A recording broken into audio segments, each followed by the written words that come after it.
सबसे पहले हम डॉक्टर बाबा साहब भीमराव अम्बेडकर जी के चरणों में नमन करता हूँ। साथ ही मैं मंचसी भाइयों का भी शुक्रगुजार हूँ जिन्होंने मुझे यहाँ दो शब्द कहने के लिए बुलाया। उसी के साथ मैं इस सभा में उपस्थित पिता तुल्य बड़े बुजुर्ग मेरे साथी मेरे नन्हे मुन्ने भाई, मैं आप सभी लोगों को धन्यवाद देना चाहता हूँ। और मैं आज 14 अप्रैल के उपलक्ष्य में आज 15 अप्रैल के दिन यहाँ पे उपस्थित हुआ हूँ। बाबा साहब के बारे में आप लोगों को बता देना चाहता हूँ। बाबा साहब एक ऐसे व्यक्ति थे जिन्होंने 32 डिग्रियां हासिल की थी। साथियों, बाबा साहब ने उस समय पढ़ाई की जिस समय दबे कुचले वंचित लोगों को पढ़ना बहुत मुश्किल की बात थी। उन्होंने 4 PhD में डिग्रियां हासिल की थी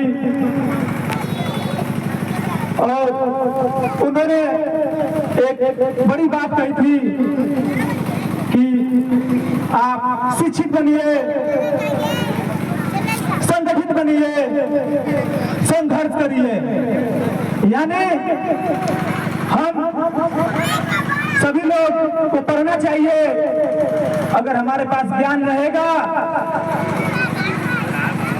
तो हम संघर्ष करेंगे, हम एक साथ इकट्ठा रहेंगे तो हम अपने किसी भी चीजों को हासिल कर सकते हैं। साथियों, बाबा साहब जब छोटे थे एक स्कूल में एक टीचर पढ़ा रहे थे।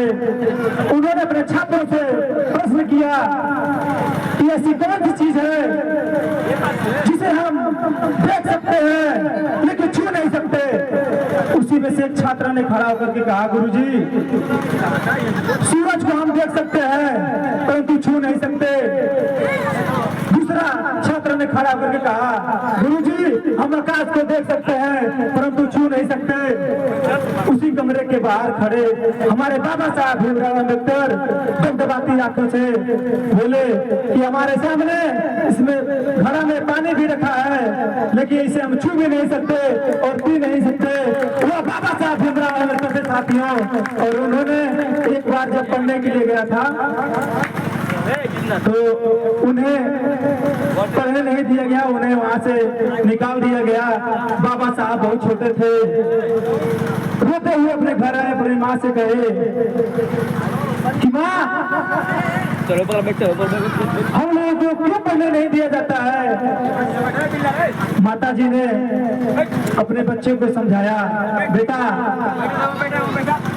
हम लोग नीच जात से आते हैं इसलिए हमें पढ़ने का अधिकार नहीं है। उन्होंने कहा, माँ, किस किताब में लिखा है कि हम पढ़ नहीं सकते। उन्होंने कहा, किसी किताब में लिखा होगा बेटा। बाबा साहब ने कहा, माँ, मैं पढ़ूंगा और मैं इस किताब को गलत साबित कर दूंगा और मैं अपनी खुद की किताब लिखूंगा जिसमें सभी जाति सभी धर्मों के लोगों को समान शिक्षा के अधिकार रहेगा।